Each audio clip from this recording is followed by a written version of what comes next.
guys, this is Judd Xavier here with another wristwatch overview. Today we're going to take a look at the Seiko SNKM97, and this is out of their lower tier Recraft series. I think it's part of the core series of Seiko, and it is a vintage style cushion case watch, and this particular model has the green gradient dial, and it fades to black on the outside. Has the gold indices and the markers and the hands with a popping orange second hand. Want you to take a closer look and come to appreciate the cool factor of this watch at its price point. I didn't know how I would feel about green dialed watches, so I figured a little over $100, this will get my feet wet and really give me a good understanding and feel for green dial. But this particular green is really cool. Wait till you see it under the light. And there's other green dial watches that I'm looking at. I really like the SAR Alpinist, Seiko Alpinist, and that's a little over 400. So instead of going right into that, I figured I'll scratch the green itch here. Plus it's coming close to St. Patty's Day, so I have my go-to timepiece for that day. Cool, so why don't we take a closer look and follow me. So on a 6 3/4 inch wrist, this is a 44 millimeter width. Lug to lug, it's 50 millimeters, and the lug width is 24. And my again 6 3/4 inch wrist I could get away with 52 millimeters, but anything as far as the lug to lug, but anything bigger than that, where the lugs would just drape off or fall off the sides, is a no-go for me. So this watch just hits it right on the edge there, and it fits fine on the wrist with the modern dimensions. It has such wrist presence, especially with the beveled case, the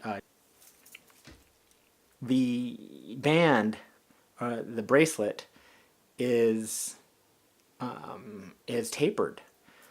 That is a quality that I can appreciate in a $100 watch. You know that this bracelet is a thick, and it's tapered. These two lugs right here, actually three, taper down all the way down actually to I think from 24 to 20 millimeters. Signed buckle, two button deploying buckle, and it's all right. It's all right. It's a really beautifully integrated lugs to the end links here. Not solid end links, but it does speak to me with this Spartan utilitarian industrial movement here. It's not decorated. Various markings and engravings of text, namely the 7S26 movement. The venerable 7S26 movement is also used in the SKX 007, and kind of wish it was a 4R series, which was hacking and hand winding, but for the price, you got this robust movement that really keeps accurate timing, especially if this is something that this watch you can rotate around through collection, and it goes with so many different outfits, I think, especially when you switch around the straps and the NATOs. But one thing I really want you to take a look at is the beautiful dial, how the green just reflects the light in this radial gradient from racing green to black, and it's framed by a beveled step up towards the markings on the outside. I really like how the gold hands just meet the edge of the dial of the outer rehaut, I guess you would. I really like how the second hand just flows right over that green bevel there on top of the gold markers. So yeah, this is one of the first Recraft series and my favorite. I know they since made an updated version, a tri-compact chronograph I really like. But this one in particular has a really nice vintage vibe to it. That cushion case that doesn't really copy or it doesn't mimic anything other that other watches have that Seiko makes in the past. So it really is its own style or its own and its own model here that I think will have quite a cult following. So wearability, again the tapered bracelet really lends to its wearability, and it's very heavy. I mean, that's a lot of steel on the outside, and this is a 40-inch bezel, and the dial itself is 40 mil. It's a 40 millimeter dial, and the bezel is it's all bezel and dial here. It's and it being square makes it a little bit more wearable, but really takes up a lot of wrist real estate here, especially with that cushion edges there, cushion sides. So some of the again the coolest quality I would think, and its winning characteristic is that dial. And Seiko, they do dials dope. I mean they really can dial it up, and that popping second hand in orange just adds an exclamation point to the whole look to the watch. And green and orange, I mean you can't go wrong with that. And add some gold, and you're set. I mean with this really neat overall look. So as far as the quirks and issues go, I would say that there's no loom to this watch, but I think this is more for fashion, and to get that overall look with a certain outfit.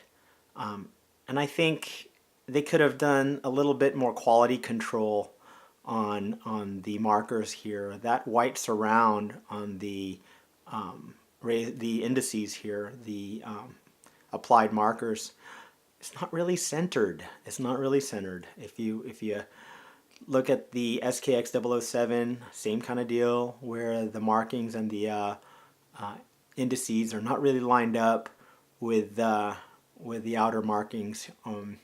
So there you have it. That another issue would be the crystal. It's a mineral crystal, and it's a lot of crystal, and it's a big 40 millimeter dial that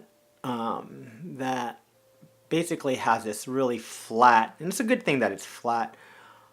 I would have really liked a raised or a really high chamfered beveled crystal, but the dial more than makes up for it. And this is a lot of crystal. This is a lot of mineral crystal on the outside. Same thing with the inside, it's mineral crystal. But it just lends itself to that 70s. So I think it would have lent itself. I think it would have been more vintagey if it had a raised acrylic crystal. But it's so clear, and there's so much going on in the dial that I don't even notice the crystal.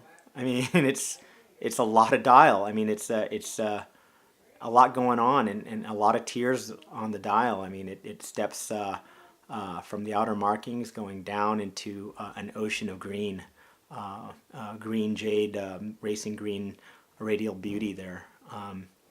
So it's funny that there's no lumen. It looks like the hands have these pockets where they could have just matched the outer surrounding markings with some Lumabrite, some functional loom there, but that's fine. and overall the movement, I think the movement would have been really good with a 4R movement, with it, which is hacking and hand winding. Then this would have been, and maybe bring it down a bit, maybe a 42 millimeter. But I think that's asking for a lot.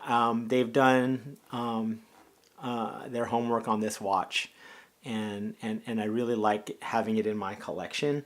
I want to show you how it would look like, and the reason why I have it with my collection, because I can really change it up. It would look really good in a dark brown, see the green with the dark brown leather, and the white stitching would markings pop. So an obvious choice would be this green NATO, and I'm going to go ahead and include some of these in the links below. And basically, that green is a perfect green for this style, I think. It's an olive green. It's a Meritech NATO strap, and this one here, I don't know where I got this NATO, but it's an orange NATO. I think you can find this anywhere, but that will help that secondhand pop, and that'll just flow really well with this watch. Again, orange and green look like they're good bed buddies. So, yep, that's the Seiko Recraft series SNKM97.